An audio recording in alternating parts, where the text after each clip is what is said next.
Une mère de la péninsule acadienne lance un cri du cœur. Sa fille à besoins spéciaux se fait retirer plus souvent des classes depuis qu'elle ne peut plus fréquenter une halte scolaire et passe moins de temps en salle de classe. Elle demande des comptes au district scolaire francophone Nord-Est et au ministère de l'Éducation qui veut revoir le concept de l'inclusion dans son nouveau plan en éducation.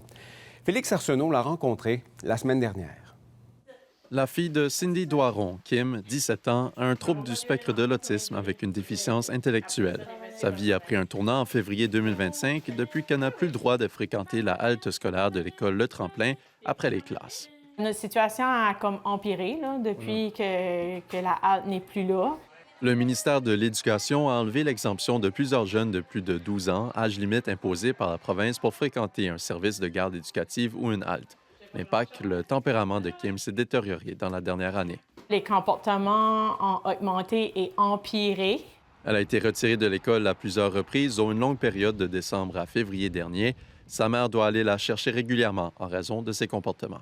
Le district dit on n'a pas le droit de faire telle chose. Donc, on vous appelle, puis il faut venir la chercher. Ils me disent qu'ils ne peuvent pas intervenir dans certaines situations.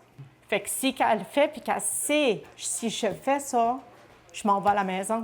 Oui. Mais qu'à chaque fois ils m'appellent, ça renforce le comportement. Fait. D'après elle, plusieurs autres parents de la péninsule acadienne se trouvent dans la même situation. Ils ne savent plus par où se tourner. Après une publication sur les réseaux sociaux, une quinzaine de parents lui ont dit partager une expérience semblable.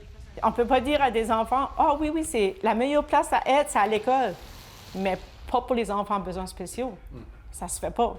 C'est pas normal qu'on envoie des enfants à la maison, surtout des enfants qui sont vulnérables. La mère a transmis une lettre à la ministre de l'Éducation, Claire Johnson, décrivant sa situation. La ministre lui a répondu en décembre dernier. Qu'elle me comprenait, puis que ça l'aidait mieux à comprendre la situation.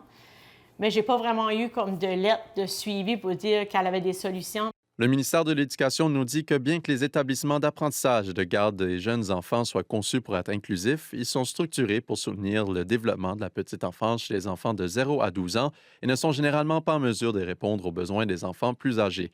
Lorsqu'il existe un écart d'âge important, cela peut créer des défis liés à la sécurité, à la programmation, à l'inclusion sociale et aux expériences adaptées à l'âge. Dans son plan en éducation lancé la semaine dernière, le gouvernement affirme vouloir repenser le concept de l'inclusion scolaire. La ministre se demande si la salle de classe est le milieu approprié pour tous les élèves en tout temps. Cindy Doiron souhaite maintenant voir des changements pour améliorer la vie scolaire et le développement de Kim.